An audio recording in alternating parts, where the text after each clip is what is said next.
Do you know how to listen well? To listen to others and hear what they've got to say about their lives when they've asked to meet with you and talk to you about it for your input, your wisdom? Well, that's what we're going to talk about today, how to listen. And I am Anna Delman, and it is day number 59 on my progression to 365 on those things that I need to restore to my life, reawaken, reinvigorate in the desire to be more productive in my new quest for greater health.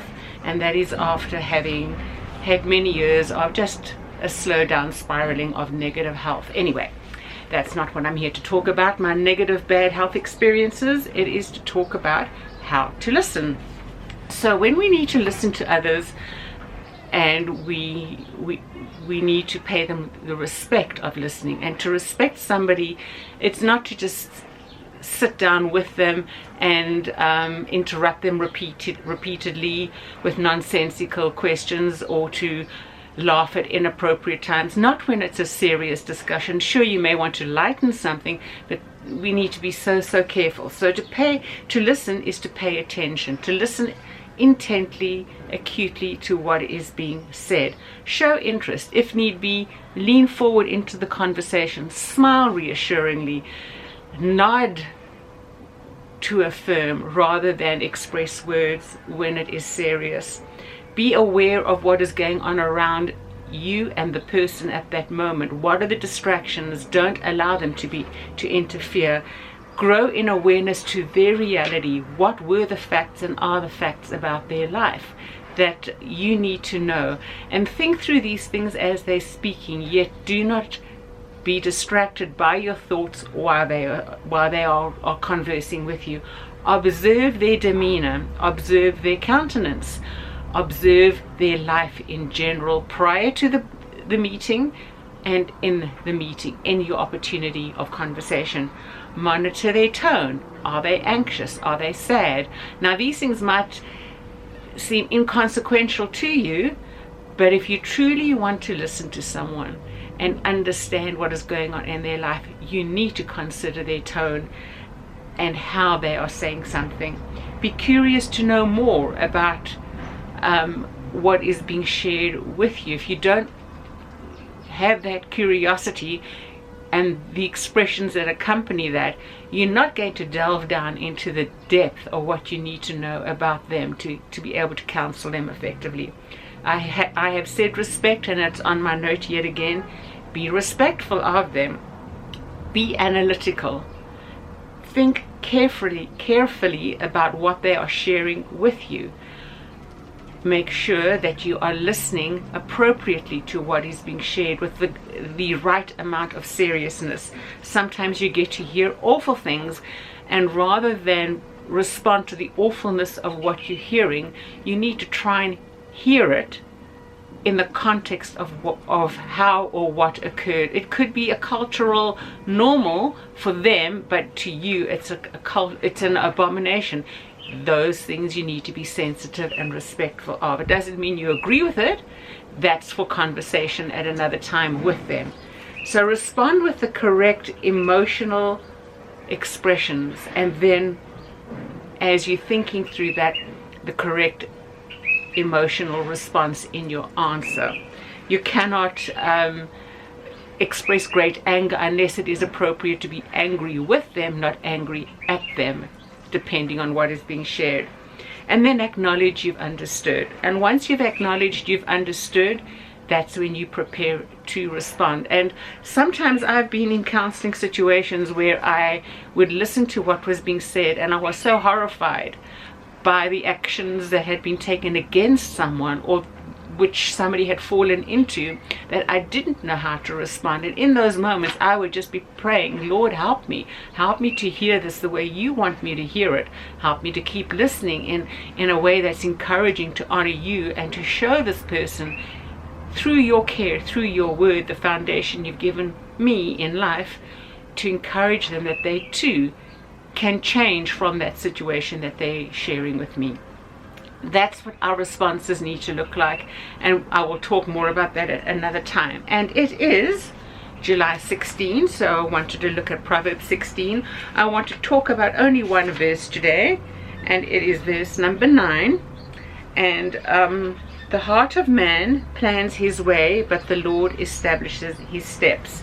Now, in the context that this is mentioned, it is not we planning our way and our hearts are contemplating something or wanting to do something or commit to something that is negative. It is in the positive. It's as a Christian, these are the things that I'm intending to do, and we do diligent planning, we seeking counsel, we praying, we looking to God in his word on how he would want us to move forward in the situation. We're doing everything right and correct to honor God in our lives, and yet at the last minute, with nobody knowing how it occurred, other than at the end of it you say that could only have been from God, everything folds in an instant.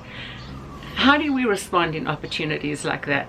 Opportunity, sure, there's a lot of disappointment, but it's also an opportunity to respond in a way that would honor God. So, for instance, I'll use my life, and as an example, I had a fairly established life, living in Los Angeles, and plans were afoot for being there permanently through where I worked and had been to school, etc.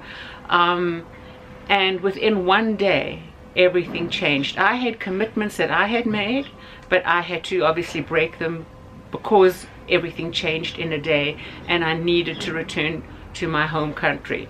Now, I hadn't planned for that in any way. I came back to a country where I didn't know anybody, other than having been born there and obviously been through school and early life there. And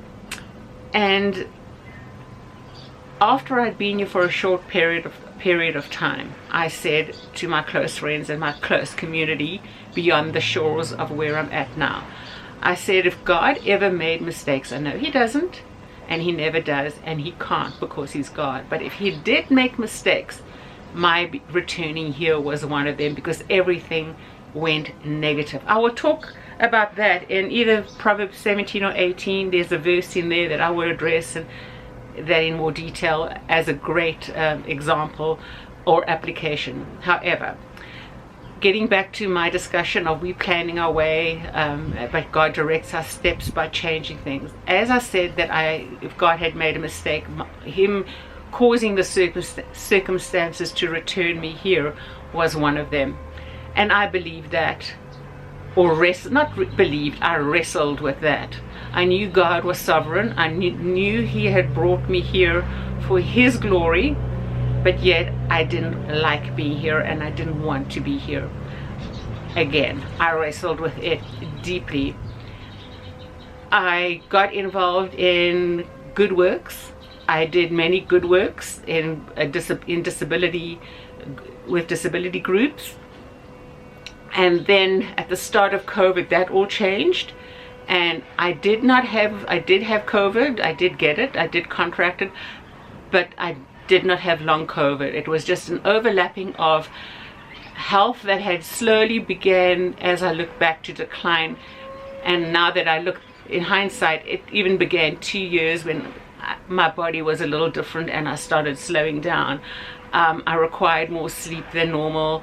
I've always been a get up and go person. I love 5 mile, 7 mile hikes. I like going walking for 7 hours on a Saturday and as many hikes as I can during the week. Even walking in the city I live in now, I could walk one end to the other end and not break a sweat. I love physical exercise. But going back to the prior to COVID season, my body started slowing down. And then with COVID, it's the COVID era, not the COVID virus affecting me. My body started slowing down more and more and more and more. And then it started blowing up more and more and more, to the point where I needed critical medical attention and had major surgery last year. With all of that being said, it was just an ongoing negative experience. But in the declining health years, there was much prayer from my part and much looking to God through his word to understand what was going on and to plead with him and him alone for his help and assisting me during the down spiraling of my health. And then obviously, as I said, I ended up in hospital and surgery. Who God revealed to me of his character during those years, and particularly during my hospital stay, which was 5 weeks, and the time of surgery, I wouldn't change any one of those days from the time I arrived here until today. For the season of time, who God revealed to me who he was in his visitation to my soul, in his sustaining me in moments where I was literally on the floor and couldn't get up, and how he assisted me every step of the way, how he provided for me with the best medical team the world could offer was mine, his gift to me. So what I thought was God placing me in a negative situation, which I had never wanted and hadn't asked him for, and my prayers had been going back many years differently, and the outcome I planned my way, he directed my steps. He directed my steps into a situation I didn't want to go through or live through, or live in this geographical location. And in that, he showed me himself in a way I would rather have been here than anywhere else in the world. And that is the kind of work God does when we understand that when he closes a door, it's not that he's going to open it up to something more beautiful or more perfect in the things we see around us, but he is opening it up. When we look to him for understanding and him alone, he's opening up in our hearts a greater understanding of who he is, and a greater comfort and sweetness of fellowship with him than we'd ever know. So I hope that in your life you don't have to go through bad health, or you don't have to go through years of negative experiences to come to that same understanding and that same appreciation. But once again, I would rather have been here, having experienced that with God my Father, than anywhere else in the world without all those trials and complications and difficulties. Without him, it is a blessing sweet and rare, and I hope that in some season of your life you're able to experience the same thing. So until tomorrow, on another day, I will talk to you then. Take care and God bless, and goodbye for now. Bye-bye.